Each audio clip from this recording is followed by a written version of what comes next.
Hello and welcome to another edition of Only in Illinois, your weekly video recap from Reboot Illinois. Madeleine Doubek here with Matt Dietrich, and this week we thought we would go a little bit more in depth on the plans for taxing and budgeting from our two candidates for governor. Now that we have some more details of a plan from Bruce Rauner. And he pretty much acknowledged this week that he, if he were to be elected in November, would need to do some negotiating, and probably the state can't immediately live with a 3.75% income tax, which is what the rate is going to be in January. So taxes are going up no matter who wins the governor's race. Correct. If Pat Quinn wins, we get a 5% permanent rate, probably. And this was a big, this was a pretty big statement, I think, from the Rauner campaign, because for all these months, he's been very gung-ho on the 5% income tax needs to fall to 3.75% as written into law, period, the end, and he never said anything else. And this is an admission that the state's going to have to do something to fill in some of that extra money if it's going to continue to function. There's a fiscal cliff we would go off of, a pretty steep cliff, if it were to drop that quickly. Right. But if Rauner wins, he's more likely than not going to be dealing with a Democratic majority still, or perhaps a supermajority, which is what we have now in the Illinois House and Right. Senate. And he's probably going to have a tough time getting his plan implemented, I would think, if he wins. Because number one, if he wins, you almost know that the General Assembly is not going to extend the 5% tax after Rauner has run all this time saying it's got to drop to 3.75. Then he has to go to a Democratic-controlled legislature and ask them to raise taxes on a whole lot of services, all of whom have different lobbying groups and constituencies. We're already seeing some resistance to this idea.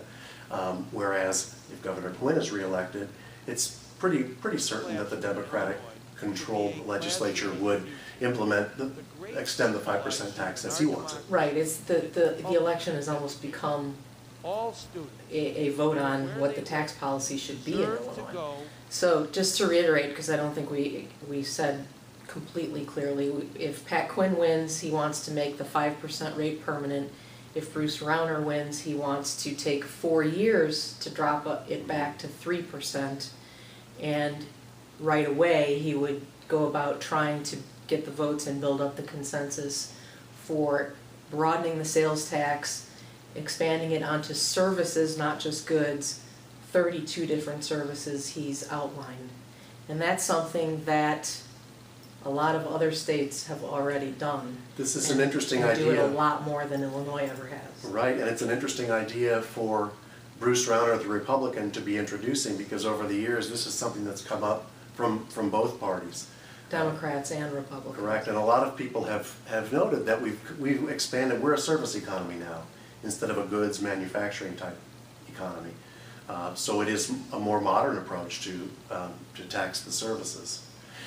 Bruce Rauner this week, also at a press conference that he held to reiterate his belief in term limits, also took a little bit of time at the end to drop some hints that maybe he'd be open to negotiating a rate above that 3.75. It wasn't quite clear, but there seemed to be a hint that you know, if he recognizes were elected, he might need a little more time and a little more help to, because what he has said all along is he's going to lower the rate but provide more money for education. Right, and that's the tricky.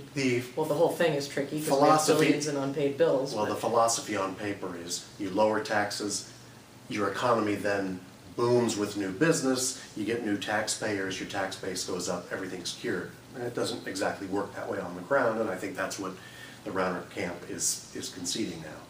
All right. So more to come on all of this. This is the big issue of this election, as we said, so I'm sure we'll have much more about it. There's a lot more to the plan, which is on our website. There's changes he would make to the corporate tax breaks that have been going on and lots of other things. So if you haven't taken the time to read that, check it out at rebootillinois.com. And if you're watching this and haven't signed up for our daily email yet, please do that. You can do that on our website as well, on the right-hand side of the homepage at rebootillinoi.com. That's it for this week. We'll see you again on another edition of Only in Illinois.